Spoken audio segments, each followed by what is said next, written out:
Hello and welcome to another episode of Two Guys and a Chainsaw. I'm Todd. And I'm Craig. We're on week 3 of horror in space. Ace. Oh, God. For those of you who are just tuning in, this month we're doing horror franchises that are not normally set in space, that decided for whatever reason to set an episode in space. We've got Jason X coming up. We did Critters 4 and had a lot of fun with Leprechaun 4. And now here we are with Hellraiser Bloodline, which might as well be in space because I'm not as familiar with the Hellraiser franchise as I think you are, but I feel like even from the beginning, it's been lots of blues and shadows and cold metal things and corridors. Kind of. It very much... dingy, kind of empty spaces, like industrial-looking kind of spaces. Yeah, like the corridors of all the in-space movies we've watched so far. Kind of, yeah. I mean, like, that's what their hell lairs kind of look like. They come out in the regular world, too. I mean, I never thought of it as looking spacey in the previous movies, but the imagery doesn't change all that much when you put it in space. I kind of get what you're saying. It kind of doesn't. Now, I'm not as familiar with the Hellraiser franchise, and I really don't have a good explanation for that.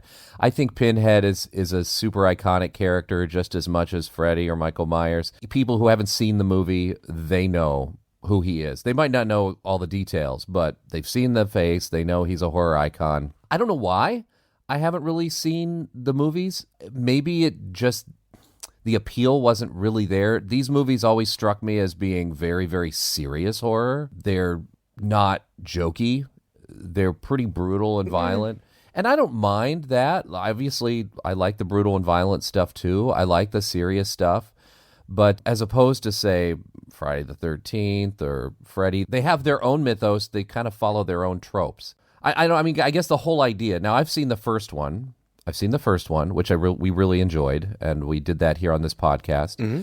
And just recently, 2 weeks ago, I sat down and saw the sequel because I never had and just wanted to do it. And that movie was a special effects extravaganza. Reminded me a lot, almost like it was a bit trying to be a Nightmare on Elm Street, where they were in this sort of this hellish world that they kept going in and out of, or these people's personal hells or whatever. And it was very dreamlike to me. And there's just all this random imagery. And honestly, it was so messy that I kind of lost interest. And I found that the plot was just nonsensical. It was just sort of this fever dream. So I didn't even bother watching the third. And here we are watching the fourth one, which I understand is the last one to go to the theater.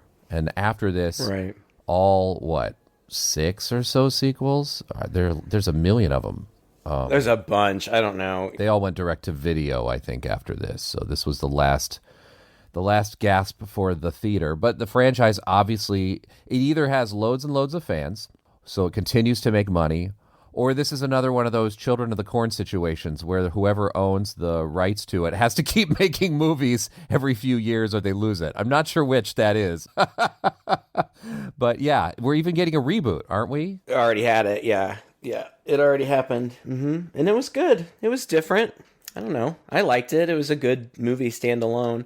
I think I've seen them all, except for there was one that I tried several times and I couldn't get all the way through. I think it was Judgment. It was one of the later ones, and it was a different style, and the Cenobites looked different. It was really weird imagery, and I tried several times, and I just couldn't get through it. I finally gave up. I actually really liked 2. I thought it was really ambitious. I also liked that they focused more on the woman villain. I don't remember what her name was, but she was intended to be the franchise villain, but Pinhead just took off. And I thought that the ending was like crazy and ambitious. It sure was. Not that it looked incredible, but for the time, it looked pretty darn good. For the 80s, yeah, 80s special effects. Yeah. It's a masterpiece, really. It's like matte paintings, and there's some computer effects in there. There's all kinds of crazy stuff. Yeah. 3 got a little bit more grimy. It was set in a nightclub. Pinhead was trapped in like this big column, and this sleazy nightclub guy had a bedroom in the back of his club, and he had this column there, and he kills somebody, I think at first accidentally, but the blood soaks in, and then Pinhead starts coming out. But it's all like real kind of grimy, like street people and thugs and gangsters and stuff. And then this one, which is a total turnaround. And then there's no need really to talk about any of them beyond this. They are on a spectrum of not very good to really bad. Really? Most of them were scripts that were not intended as Hellraiser scripts, and they just wrote the Cenobites into them. And you can tell, like Pinhead just pops up. Like, okay, whatever. Well, that is what he does. I know, but though. It's not even worth talking about. I've seen them, most of them. They're not the worst things I've ever seen, but they're varying levels of not that great. This one, however, I thought that I remembered not liking, and I think it's just because not just us, but people in general kind of joke about these in-space entries and how, like, the franchise going down the toilet when they gotta go to space. Right, shake things up. Yeah, and the first couple of in-space ones we've seen were not very good, and I remembered not thinking this one was very good, and I was pleasantly surprised. Yeah. Honestly, it's so weird because I watched this and I thought, oh, I'm into this. I like it. The plot is interesting. It's no surprise that I went back and I read that this was intended to be kind of an anthology film where there would be these 3 separate stories, and there kind of really are in a way. Yeah. But they're just a little more evenly connected than they were intended to be. And it was also the last film, I think, to have Clive Barker's direct involvement. And the director, Kevin Yeager, who is a special effects guy. So he was involved with a lot of special effects with some movies we've done in the past. He's the creator of The Crypt Keeper, from the HBO series and that. So it's interesting to see that he stepped into the director's chair for this. However, I had to look that up because when the name came up on the screen that it was directed by Alan Smithy, I was like, uh-oh. Okay, there is a story behind this. That's usually not good. Right. Alan Smithy is the Directors Guild of America's basically pen name. Their alias for anyone who doesn't or can't take credit for the movie they're doing. And so even sometimes people who are in the guild will direct a non-union movie and they don't want to get in trouble, so they put themselves down as Alan Smithy. Or simply no one person can take credit, so they throw that in. And it's all about rules and who gets paid and things like that. But I guess Kevin Yeager just wanted to distance himself from this film because he ended up leaving because he was so frustrated with the project, 3/4 of the way through or something, and at least 2 other directors came in to shoot more scenes and kind of finish it up, and neither of them did enough work to really get credit as sole director on the film, so it just went in as Alan Smithy. And so I guess the movie that we're watching right now is not his original vision and not what was originally planned. That happens a lot. Yeah, I read that they added the framing device, which if they added the entire framing device, that would mean that they never went to space. So I don't know. Yeah, that can't be totally true. It seems to me like I think that I read that it was intended to take place in chronological order. Yeah. So you would start out in the 1700s. You can tell this story chronologically if you want. They just decided to start it in space so that they could get Pinhead in there sooner. Yeah. Because otherwise he wasn't going to show up until 40 minutes into the movie. I don't like production interference, but sometimes they're right. Yeah. I understand the writer's vision, and I really wish there was a director's cut. Apparently there's something close to a director's cut on YouTube. I don't know if it's fans cut it together or what, but they say it's pretty close. I haven't watched it. I didn't have time. I would be really interested to see that because I would be really interested in knowing what his vision was. But at this time, I was going to see Pinhead. Right. And if I had to wait 40 minutes, I might be mad. So I get it. But I also understand why he would be frustrated. And then it's kind of one of those where you see them all at the end and it feels kind of cheap, like where we hardly saw the critters in that one movie or whatever. Yeah. So kind of Pinhead's, you see him very briefly at the beginning, and then his shadow is cast over the movie. So even though you don't see him for a while. Well, that's what the later ones are like. Like he just kind of pops in and out barely. Like he's not really a big part of those movies at all. Is he a big part of any of the movies? I mean, even the first I thought one. he was a big part of this one. I thought this one, he had tons of dialogue. I couldn't believe how much, he monologues a lot. Well, yeah. I guess the Hellraiser, and correct me if I'm wrong, but this posits that hell is a world that is populated by people who have jobs, right? Like there's a hierarchy. I guess you can get promoted. That sounds like hell to me. But but so Doug Bradley plays Pinhead, and then the Cenobites are like his minions, I suppose. And he's like a priest of hell, and he's in charge of the pleasure and pain division, I guess. I don't know. I mean, that's kind of my simplified idea. I don't think it's ever very clear, right? It's just that there's a puzzle box of which we get the origin story in this, and this is why I really enjoyed this one. And then when people who really, really, really feel like they've already experienced all the pleasures the world has had to offer and want more, they can get a hold of this puzzle box, and when they solve it, it opens up a gateway to hell, which brings Pinhead and the Cenobites in temporarily, who will then show them exactly what they want, which is basically ends up in their destruction, and then they're in hell, and I guess can also become Cenobites themselves. That seems to be a thing. And then somebody else has to close the door to hell using the puzzle box again to send them all back. Is that about right? I don't know. I guess. It's not even clear. I just don't question it. Like you said before, like it is its own thing. It is its own lore. So, okay, I have a general concept of hell. All right, I get it. Terrible place, bad people. So, it turns out it runs like a society or something, and people have different jobs. That's fine. How do I know? I hope I never find out. Right. No, I hope you never find out too. Because in the second one, I always just assumed Pinhead, like if you're in hell, you're like a demon that's always been there. But people get sort of transformed into Cenobites. It's in this movie. Yeah. And then in the second one, I believe, one of the opening scenes is like the creation of Pinhead. So it seems like he actually used to be a human, and then he opened the puzzle box and all that shit happened to him, and now he's in charge of coming out when people run the puzzle box. So yes. Yeah, there we go. But this is the origin story of the box itself. Yeah, I don't know.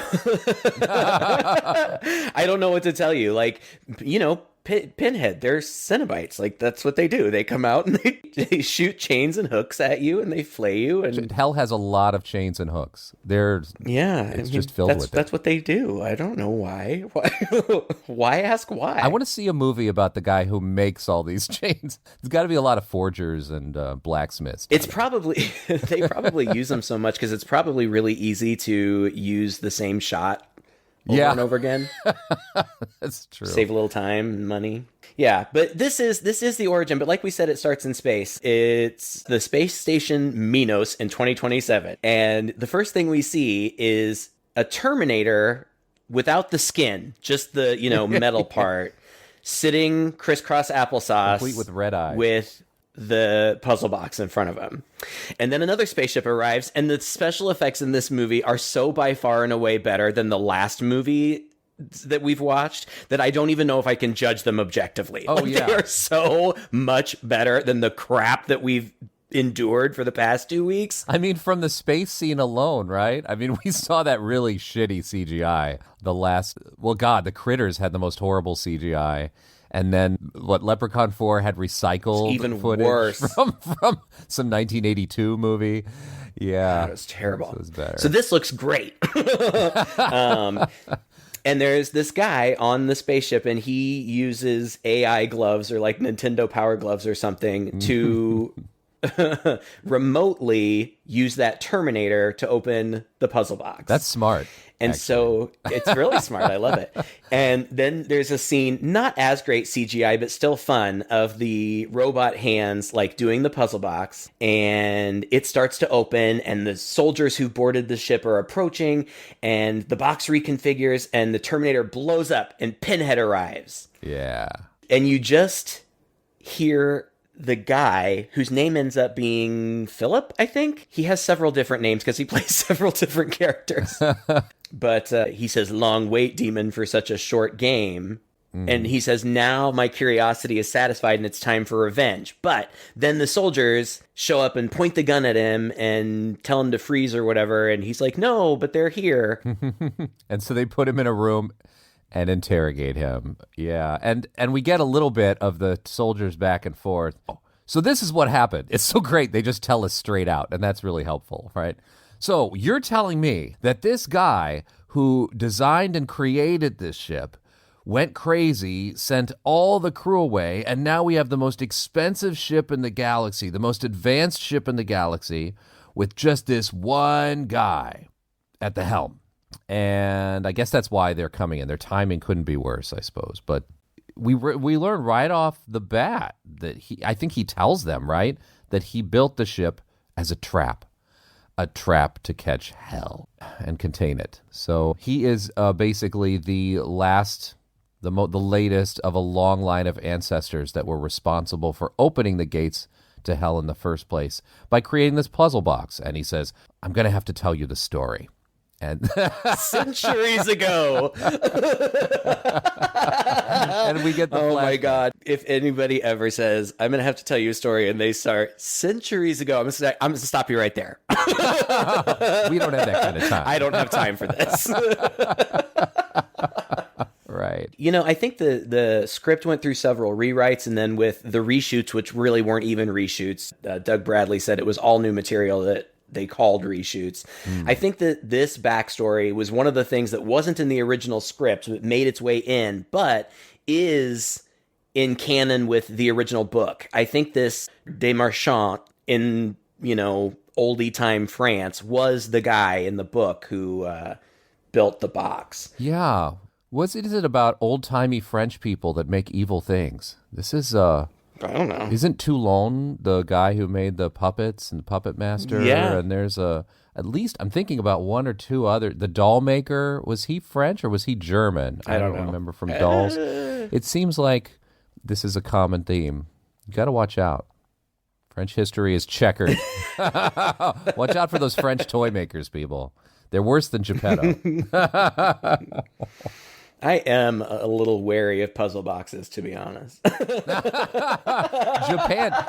the best puzzle boxes in the world are made in Japan. They have a long history of making puzzle boxes, and they must be seen to believe. All made out of wood, very, very complicated. Some of them require like 100 moves to finally get open. It's really cool. I was into this for a while. Ain't nobody got time for that. No. Just to get your watch out of it or something? I don't know. You better store some valuables in there. No, it doesn't happen in this movie, but in several of these movies, a lot of time, like, knives come out and, like, stab really? you. That's what makes, yeah. Okay. It happens all the time in these movies.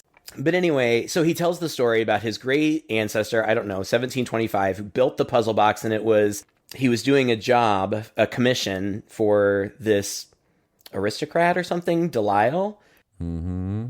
Did you notice, this was such a funny thing that I don't think was really important at all, but he kind of shows, he's a toy maker, and so there's toys all around, and his wife's there, and she's pregnant, and he shows her the box, and it like opens a little bit, but then it just closes, and she's not very impressed. And then they keep talking, but did you notice that while they were talking, the toys behind them were moving? Yes, it freaked me out. It was a jump for me. It was weird, like that. Nothing like that ever happened again. I heard that in the original script there were like evil clowns, and so maybe that's something that was left over. Because you get the impression he's a nice guy. He was just commissioned to do this thing that turned out evil. Yeah. If all that other stuff was in the script, maybe that would be like he himself was more.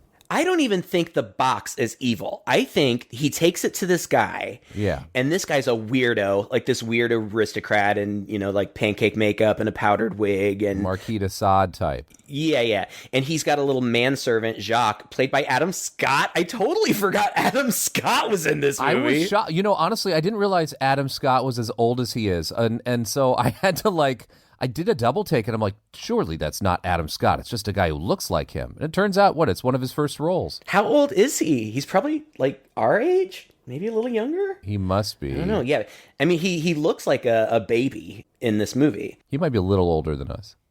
I don't know. And these two guys, this weirdo and his manservant, have this woman there. I don't know who she is or where she's from. She says her name is Angelique. He sits her down at this nice dinner, and it looks like maybe she's going to be a concubine or something. But eventually the manservant ties her to the chair and she says something like, "What's that for?" And he says, "So you don't bruise?" Yeah. I still don't really know what that means. The manservant mentions that he's France's greatest magician. Oh, okay. The Delisle guy, right. So then she looks down at what was just a moment ago a beautiful feast, and it's all covered in like maggots and worms and stuff. And then I don't remember exactly what happens. Adam, I'm just going to call him, I think his name is Jacques, right? His manservant, chokes the girl from behind. And kills her, right? Mm-hmm. And he says, "Now we can begin." Yeah, here's what I'm thinking. Meanwhile, the guy stayed behind after he delivered and like peered through the window, so he saw some of this, and he sees them like flay her and then string her skin up with chains. Mm-hmm. And then he sets the box down in front of her, and he does this weird incantation, and the lights get all flashy and everything starts shaking, and she reanimates. But here's what I'm thinking. I think it was that spell that he just did that made the box evil. I think he made it. Yes. So I don't think No. whatever his name is, de Marchant, built an evil box. Correct. The evil wizard made it evil. But he did make it, I suppose, to the wizard's specifications. So Maybe. I'm not saying that he made it evil. Well, it was a commission, unless the wizard was just like, "Make me a puzzle box, any puzzle box. I don't really care." That's true. Like, there must be some requirements, right? Like, hell needs 4 steps, and, there must be a circle, and turn the circle and lift the thing. I don't know. Who knows? But yeah, you're right. Because there are multiple. There's just a throwaway line in this movie that mentions that later that there are multiple puzzle boxes. And that surprised me. I thought there was only one. But apparently this woman later it is said that this demon woman has had many, many made in the past, but none of them could like fully open the gates or something like that. And that's what she is in search of. But that's later. I really liked this bit with the reanimating of the skin, because you don't even see the whole thing at once necessarily, but you see that this skin is definitely hanging over by those chains and hooks. Then you get these close-up shots of the skin kind of getting filled with a new body of sorts, and it's a demon from hell, right? But it's been contained in this body, and it's the rules of the genie, right? You summon the demon, you get to control the demon. Unless, he says, unless you stand in hell's way. Which seems like it would be pretty easy to do. Yeah. I mean, how do you know? You don't know. You don't know what hell has in mind for the particular situation. Right. You want to go to McDonald's, they want to go to Burger King. I mean, I don't know. Don't stand in hell's way. Oh, boy. All right. Philip, who saw all of this happen, this magic, he runs and talks to a doctor friend, and the doctor doesn't believe him, but he's like, okay, should this be true, I guess you designed a box that lets demons out, so I guess you better design something that can destroy demons. And he's like, oh yeah, I should do that, but then he doesn't do that at all. Instead, or maybe he does. He designs a thing. Okay, yeah, but he doesn't get to. I mean, he doesn't get to. He has to steal the box to get it, I guess. He said he had to steal the box. And I was like, why? Like, what does he need it for? What's he going to do with it? I don't know. Make another one or something. I guess. I don't know. But anyway, he goes to steal the box, and he goes in to find Delisle tied to a chair and tortured, like bleeding, seemingly dead. And right behind that, in an adjoining room, Angeline is banging Jacques. Yeah. So I guess, how did this work out? I don't know. So did Jacques and Delisle both summon her? So they're both in charge of her? I don't really know. I had questions. Again, there were rewrites. It could be rewrites, because I do know that originally Adam Scott's role was significantly smaller. And when they expanded Angelique's role, they expanded his. So maybe it's just a flaw in the writing. Who knows? Well, it seems like the idea, at least the idea I got out of it, was that the older guy, the French magician, had been partaking of the pleasures of hell. And eventually it just kind of goes overboard. And that's why he'd been stabbed, right? Like his mouth had been cut, and he had kind of a big gruesome smile on his face, and he's half alive, but later I see that she pulls a knife out of him because as soon as she turns around and notices that the guy is there, she runs over and pulls the knife out of the magician and uses that knife, I think, to stab the toy maker, right? Yeah. I mean, Delisle, we thought he was dead, but there was a jump scare where he's not. He grabs, but I guess then he dies after that. I don't know. And Angelique at first, and I like her. I like this character. I like this actress. I really like this element of this movie. I don't remember. I don't think she ever comes back, but I could be wrong about that. She's intrigued by the toy maker. She's intrigued that his hands were able to craft something like that. And she wants to play with him, but Jacques is in charge of her, and he tells Lamarck, or whatever his name is, you made this thing that released hell, so your bloodline is cursed to the end of time. And then Angelique stabs him, and he dies. And then his wife shows up. It's so stupid. What, was she tracking him? Did she also sneak into the mansion? It's so silly. She just pokes around the corner, and I guess they can't quite see her. But he's like in the doorway dying. My God. You didn't know what I was doing. Gotta get you out of here. It's too late. The back. Save yourself. Save the child. Later in the movie, it seems like Angelique is surprised that the bloodline has continued, right? So it's a little self-contradictory. Yes. There. Yes. Well, did she know that he had a pregnant wife? See, that's the thing. I guess she didn't, or else she wouldn't have been surprised. Yeah. Or else, because later we come, 100 years later? 200 years later. 200 years later to 1996. Now we're in modern day. We get the modern day story, and we get the same actor playing John Merchant instead of Marchand. Yeah.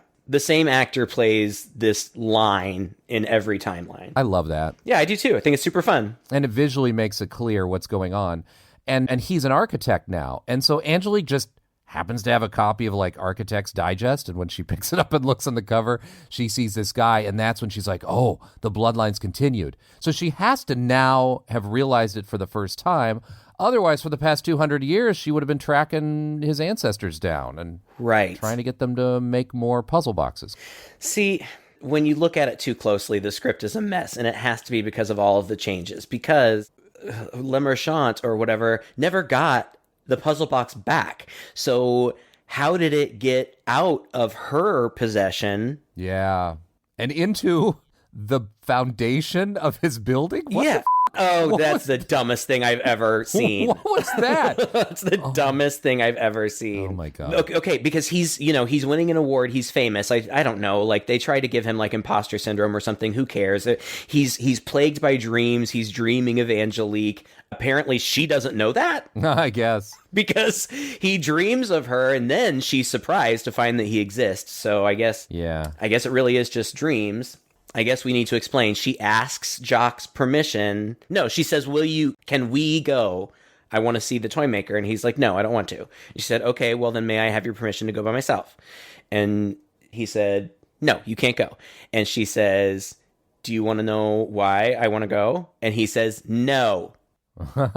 And I knew right away what was going on. I was like, the reason she wants to go is because that's what hell wants her to do. And she just trapped him because now he's defied hell. And that's exactly what happens. He's surprised. He kind of tries to roll it back, but too late.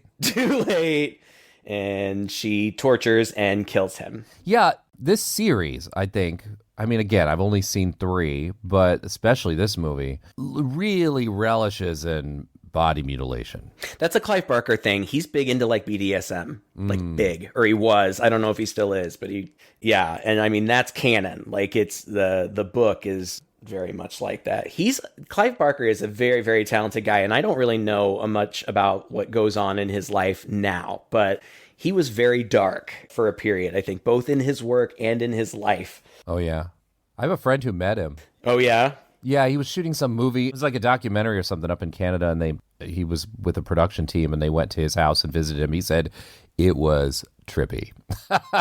He said he had like like a stable of manservants who were there, like all shirtless, walking around and in a pool and everything like that. Brought him into his room where he had this art. And at the time, he was, believe it or not, commissioned by Disney to help design a new land for one of their theme parks.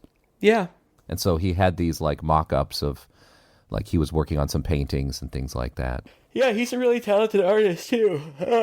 Anyway, the next reveal is that at this big ceremony, which is in the lobby of the building that John Merchant has designed, the entire interior of the building looks like the design of the puzzle box. I mean, it basically just looks like a giant puzzle box with gears and symbols, and which he's presumably gotten from dreams or whatever. I guess. I mean, like, it's a little predictable, I guess. At the same time, it looks really cool. Like, I can't imagine what building would want that style. Weird shit in it. Yeah. Kind of like for no reason. There's like gears turning on the wall and this giant pattern just kind of shifting around. I mean, think about the cost of maintaining that in just a giant room.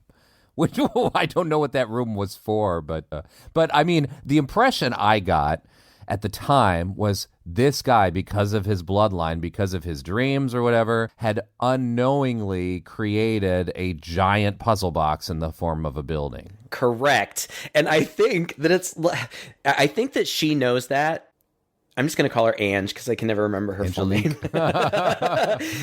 Call her Angie. So Ange, she shows up. She shows up at this ceremony, and he sees her and freaks out because he's been dreaming about her and like runs out of the party. But she apparently can sense or just inherently knows that this thing is a puzzle box. So she seduces some guy and leads him down to the basement. Some random guy. Yeah.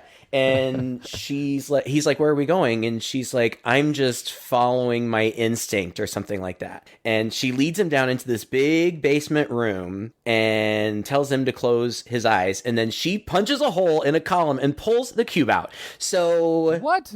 Somehow the cube made its way. And I know we already mentioned this, but it bears repeating. Is the cube like, did it magically travel there? Like, how does this work? Is it like the heart of the... Because he doesn't know about it. No. It makes no sense. Yeah.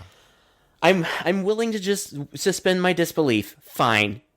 I'm still having fun. I don't care. Was there nothing in the original, like in the third movie, that suggested that at the end of it, like the cube got like encased in cement or buried or anything like that? I don't know. Maybe. I don't know. It's possible. Made its way to the foundation of this building. Yeah, it doesn't make sense. Anyway, by the way, this was the only part of the movie that I thought was a huge groaner. Now that we're talking about it, we're kind of looking a little deeper in the story. There are other holes in it, but none of them were either that obvious or that important to me, except this bit. Yeah. This bit, I was like, oh, come on. Why? Where? Of all the things. Still, but even with this, I really don't care because the movie is moving at a quick pace and interesting things are happening. Yeah. Because then, as soon as she finds the box, she opens it. Or no, she has the guy open it, which was smart. I have such sights to show you, she says. Yes, yes. That's wonderful. And he does open it, and the chains come out. and then there's Hell Dogs and Pinhead. That guy gets flayed and killed, and he knows her, and he greets her as princess, and she says something like, it appears things have changed. Like, she knows him too. Like, she's kind of walking around him, like sizing him up. Things seem to have changed.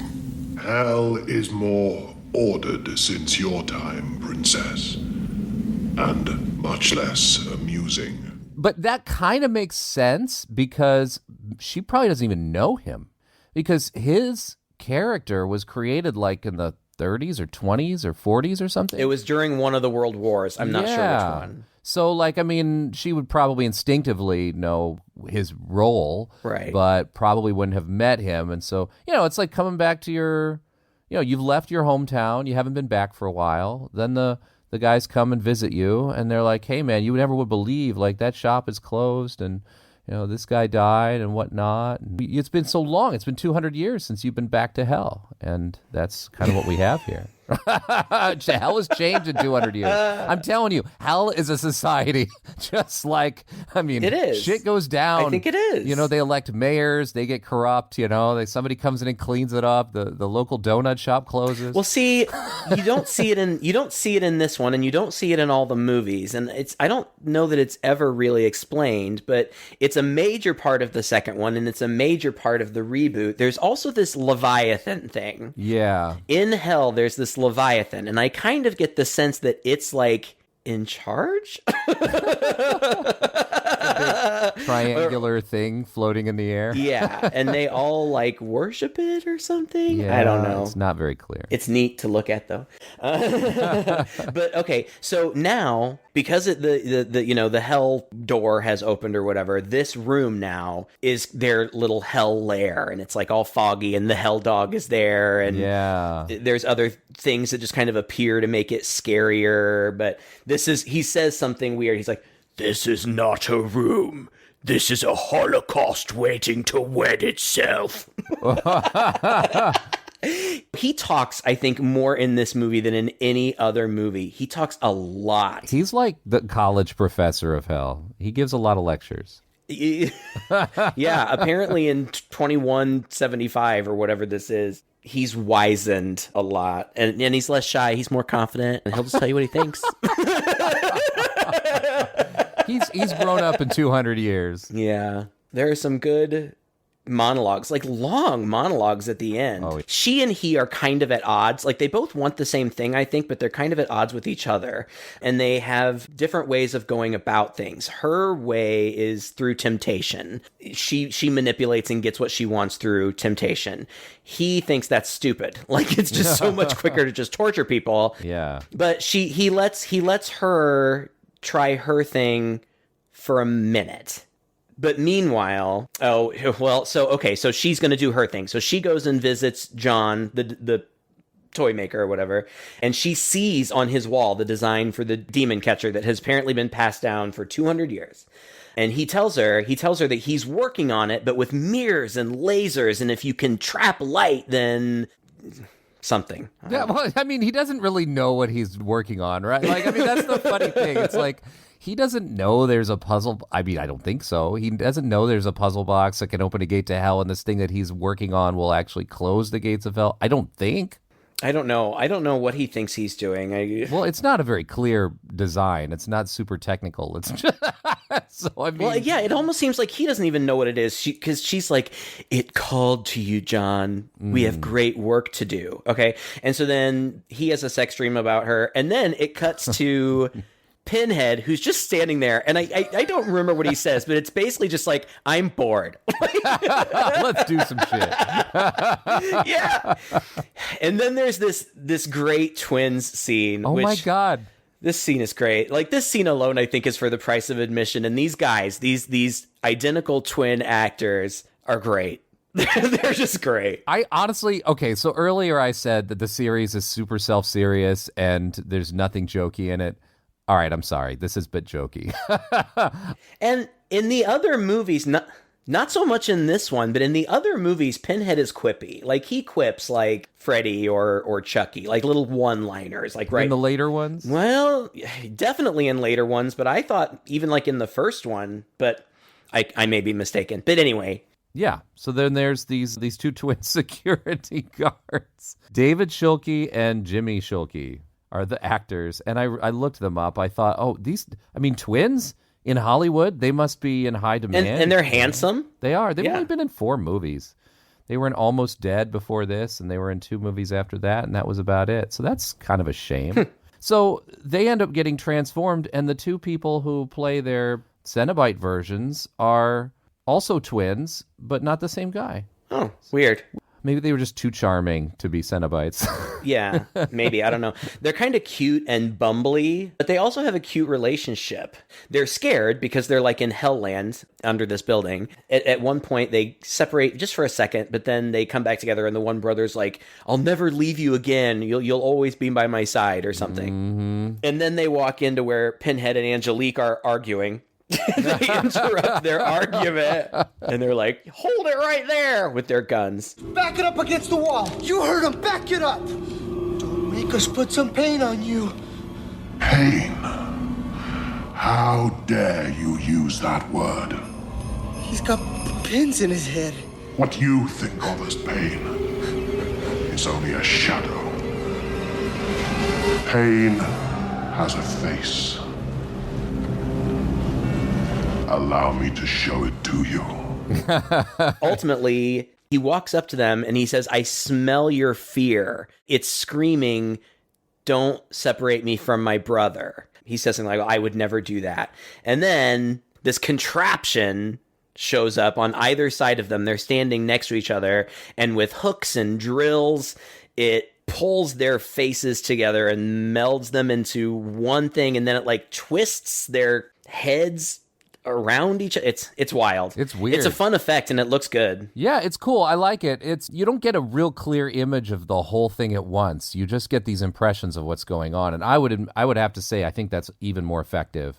And that's what a lot of this stuff is. Even in the first movie, I feel like you rarely see the whole thing from a distance being done, like the hooks in the people or the whatever. Right. But you see a lot of close-ups of chains coming out and hooking into skin. And drill bits spinning. And yeah, it's pretty gruesome, and it really allows your mind to fill in a lot. And I think it's pretty effective. I mean, sure, some of it probably has to do with budget and ability, but I mean, it really works as far as, you know, being terrifying. I like it. I like the visual style. Yeah, I really like the visual style. I do think it's scary. It's sort of like Saw-ish type torture porn before we ever got that with Saw. Except not terribly graphic. I mean, there is some graphic stuff. There's, you know, hooks and skin. There are brief moments of like people being flayed and stuff, but it doesn't really linger on the gore a lot. Not too much, but I mean, some people, that's worse, right? Like you've got a needle thing. That's true. Some of these close-up things with the hooks in the skin are enough to make people really creep out, because it's actually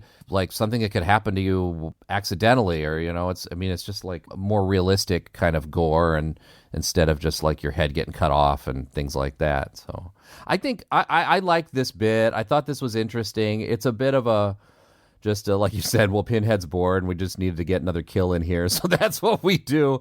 But I really like the cinematography of this movie. I like the aesthetic of this movie. I do too. The cinematography is great. It's nice to look at. In this room in particular, it's kind of filled with mirrors. Mm-hmm. He even says something about it. Like she's looking in a mirror, he's looking in a mirror, Pinhead is, and then they come in and there are mirrors there and stuff. And it's really well planned out. It's really well put together. It's very dreamlike. I love it. There's some nice side views of Pinhead as he's talking to them with the light kind of shining from behind him, kind of a close-up on his head. We get a lot in the face of Pinhead in this. Yeah, this is one of the places where he monologues, and because she's looking in the mirror and he says, I can see the true you, and yeah, he talks about her true nature, and then he says something about how he can smell the stench of what she really is, or something. It's beautiful. Yeah. This is the part. Okay, so after they kill that guy, he's like, see, he says, temptation is worthless. Suffering is the coin of the realm. In other words, I'm taking over.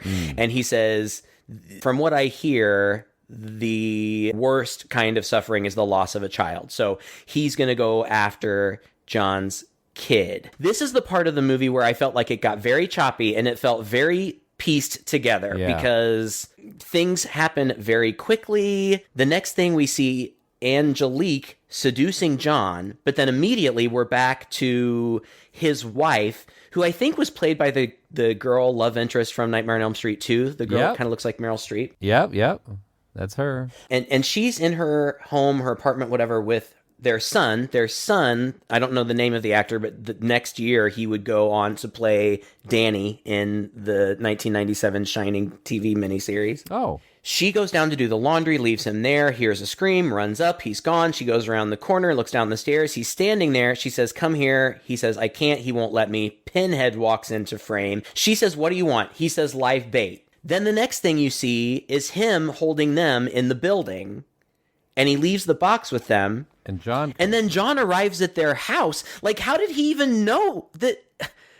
How did he know anything was even happening? The last time we saw him, he was getting seduced by Angelique. Now he's running into the house where they're not even there. He's obviously, and I think that he's calling for them, but he's also calling for Angelique. There's something missing here. Yeah, there's definitely probably as a result. And then, like, he's there. Like, why didn't they just cut that entirely? It doesn't make any sense because he's there for 5 seconds and then he's there at the building. Yeah, that's true. And his building is like a corridors of chains and things. It felt like a haunted house, like on Halloween. He's going through. By the way, this guard dog that leaps out, it's like they took the Chatterer Cenobite and made it a guard dog. That was creepy as I thought that was really effective. I loved it. It was super good. It looked super scary, and there were some times when that dog made me jump in this movie. And yeah. And there was one CGI effect. I don't know how it would have looked on the big screen, but on my TV screen, I actually watched this on an actual TV in the dark. I treated myself. Whoa, Alan wasn't home. Look at you.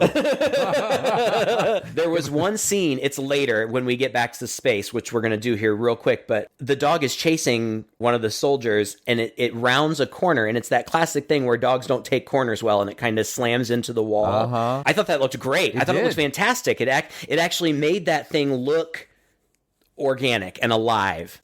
Loved it. It's weird because I think Kevin Yeager, he knows effects. He didn't actually work on the effects of this movie. They hired out somebody else so that he could focus on directing. But, you got to have a guy, who knows how this stuff works to know how to shoot it. And he shoots it really, really well, all this stuff. To wrap up this part of the story, what Pinhead and Angelique both want, but I think for different reasons. This is unclear to me too, because I think she even says that we both want the same thing, but for different reasons. Well, what reasons? I don't know either. Get it. Does he want to let people out and she wants to go back in? Is that what it is? Maybe. Either way, they want the door open. They want him to finish his work, finish this building. Pinhead says the original box was just a model. And because of it, we've just had to trickle in, sneak through the cracks like vermin, and you're going to open this up and we can flood this world. So he pretends to work on it for a while. Then the family just runs away. They split up. And he says, we're all going to split up. What the hell? He puts the kid on an elevator, tells the wife to run down the stairs, and then he goes back. This makes absolutely no sense. It's really dumb. Yeah. The kid is little, like 5 max. He puts him on the elevator, hits the down button, says, "You're going to be all right." What? No, you're not. Absolutely. Why would you do this? Because the next shot we see is that elevator plummeting down at high speed. Yes. Which goes to nothing, right? I don't think we saw the elevator again after that. No, we never see the elevator again. But the next time we see him, Pinhead has him, or Angelique has him. I don't remember. The husband goes back to confront Pinhead. They have a little tete-a-tete. The wife gets chased by the dog, but grabs the box and says something like, "Does the door work both ways?" And she's really relying on faith that it's going to. So she points it at the hell dog and it jumps at her. We don't really see what happens. It cuts to, I think, the dad running down to that big lobby. Are Angelique and Pinhead both there? Yeah. One or both of them are there with the kid. And then I don't know. Is this just a showdown? It's kind of a showdown. Mom holds out the puzzle. At this point, it's like, what is this puzzle box anyway? You used to have to actually operate it to make a thing happen. But now she's just using it like a laser gun. She's aiming it at things and stuff. Or like a ghost trap. Yeah, ghost trap. Yeah, that's exactly it. Because she tosses it out in the room and it's pointed, I guess, in the right direction towards Angelique, because then the chains shoot out of that at Angelique and drag her into the Hellgate. Yes, and him too, presumably. Yeah. Now, I don't remember. I just watched it last night, but there was a point where he tried to get the building machine going, but it failed. I guess. Because, it started to work or something, but then it failed. Anyway, then the wife showed up, saved the day, the end. Oh, well, no, not before the guy, John, gets beheaded. Yes! Oh, wow, that was shocking. He gets beheaded right in front of his family. That's horrible. It surprised me too. And that's pretty much it. So then we jump back to the space. Finally. and this final guy in the line he still doesn't have the lady convinced, the lady that's interrogating him. She doesn't believe in hell. She only believes in logic. And he's like, well, too bad. It believes in you and it's going to kill us all. So they still don't believe him. They put him in a cell with laser bars. And then they all get picked off real fast. Yeah. This gets to be very standard horror movie where it's like one at a time these people who we really don't know and will never see again are wandering around the hallways and get lured into places and get killed. Oh, it irritated me that they felt that they had to replay that whole scene from the beginning as though we had forgotten what happened in the beginning. Oh, right. With the Terminator blowing up and stuff. Like, yeah, guys, we saw that. It was just an hour ago. Calm down. But, oh, I forgot. Up until this point, I think we had only seen Pinhead. But now when they trick one soldier, they use crying children's voices to get a soldier to let them out of the vault that he had designed for them. Yeah. And once they're out, we see that Pinhead is not alone. He still has his hell dog with him, but he also has the twins as a Cenobite. And it took me a second to even realize that that was Angelique. Angelique is a Cenobite now, too. Yeah. Her head has been flayed and like pulled down and pinned to her shoulders. He said he was inspired by a nun's habit. And I wouldn't have thought of that, but it does look like that. And Totally. it looks great. Yeah, it looks great. She pulls a dude into a mirror, and that cuts him up. Another dude's taken out by the dog. Like you said, that scene, that was really good. And then I think it was at this point, I mean, it should have been blatantly obvious because he literally says it earlier, but I had kind of forgotten. I was like, oh, his space station is a big puzzle box. So his ancestor is completing this with the highest of tech, what John was trying to do with the big building. So basically, it's just kind of a big chase, and I think they corner another guy, and the twins pull him apart, but then they get on either side of him. They pull themselves apart. Like, they separate, and they get on either side of him, and I couldn't tell if they were just, like, crushing him between them, or if they were melding with him. I thought they were twisting him into themselves. I don't know. Yeah. Again, it's very unclear, but it looks horrible. It looks like not fun. Yeah. Rimmer is that chick who's been interviewing him this whole time, and John tells Rimmer to go. The dog chases her, but she ends up locking it in a room. I guess that's like a pressurization chamber or something like that. Hits a button and it explodes. And then I suppose what happens, because this is quite unclear, but Pinhead's in a room and he's talking to, I don't remember the name of the newest incarnation of Merchant. Yeah, I don't know. I think it's Philip, but who cares? Philip. Yeah, he's talking to Philip, and he monologues about Earth. The creatures that walk on its surface, always looking to the light, never seeing the untold oceans of darkness beyond. There are more humans alive at this moment than in all its pitiful history. The Garden of Eden. A garden of flesh. But he's just a hologram. It seems like he's tricked Pinhead at this point because he disappears and Pinhead's like, what? Wait. And then the screen pops on. There's like a screen in the room because it's, space. There's screens everywhere. And it turns out that Rimmer and Philip are in a ship, I guess, getting ready to escape. And head back to Earth, which is right there. Like, yeah. I didn't realize. Yeah. It didn't even occur to me that they were looking out a window at the Earth. I thought they were looking at a screen that the Earth was projected on. Oh, right. As I'm sure they were in real life, but yeah. Anyway. So then he's like, haha, I tricked you, and you're in the space trap, and the space trap starts to fold in on itself, and Pinhead starts to disintegrate, and it closes up into a big space hellbox. I love this idea, by the way, because it seems like tech just wasn't there yet until 2027 for somebody to be able to create a thing that would actually finally close off this door to hell and kill essentially what's supposed to be kill Pinhead. Yeah. And I think that was what this was supposed to be, right? The last one. Yes, but I thought that it was brilliant because you can still keep making sequels. This is just the end. Yeah. There are still hundreds of years from 1996 to 21. You can tell any kinds of stories you want to in those time periods. Mm-hmm. So I thought it was really smart. And I mean, ultimately, that's what they do. The movies were pretty crappy, but that is ultimately what they do. I liked the final lines. Merchant says to Pinhead, "Welcome to Oblivion," and as he's disintegrating away, he says, "Amen." I thought that was kind of cool. I've always kind of liked the dark irreverence of Pinhead and how he Not that I would mock Christianity, I'm a Christian, but I like that as a character, a demon from hell, he mocks Christianity and kind of spits in the face of it. Yeah. That's it's dark, and people don't often go there, but Clive Barker is not scared to go there. Yeah, he's like ambivalent. It's what you would imagine hell to be. It's sort of like a watered down version of H.P. Lovecraft's Cthulhu. They're so big and they're so powerful and they're so incredible that like humans are so beneath them. It's like an ant that they're stepping on the way. Like they don't even think about them. True, but they do. I think they do enjoy.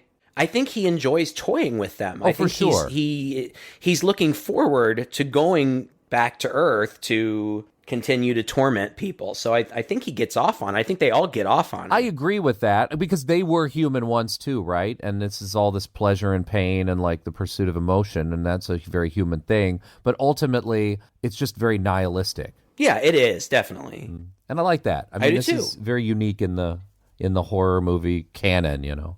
Yeah, it balances well. It's darker than any of the other space movies that we've seen, but there's some humor. It's not laugh out loud humor, but like even Maybe dark humor. yeah, the way that the twins are killed, that's darkly humorous. I mean, their characters are funny, and I think that they're meant to be funny. So there's a little bit of humor injected here and there, but I think it's a good balance. Maybe it's because of all the weird things we pointed out where things just don't quite make sense, like people really dogged on this movie and didn't like it when it came out. I'm kind of at a loss as to why, to be honest, because I liked it. I did too. And I thought, except for those little things, and every movie's full of something like, wait a minute, why did that happen? Or, oh, that didn't make any sense. This movie's no different. But ultimately, like, those are not important details. That stuff's not that important. All right, so she finds the puzzle box. She could have found it anyway. They found a stupid way for her to find the puzzle box. Okay, fine. Right. But, like, I thought the movie was coherent. It made sense from beginning to end. I knew exactly what was going on. I loved the through line, this idea that this guy redeems his family line because his ancestor from hundreds of years ago had unwittingly created this box, and tech finally caught up with him to be able to finally do it. I liked this whole thing. The characters were consistent throughout. This demon girl was cool. Their motivations were all very clear. I didn't have a problem with it at all. I thought it was 10 times better than Hellraiser 2 that I saw, which I thought was a big jumbled mess. This wasn't. I liked it.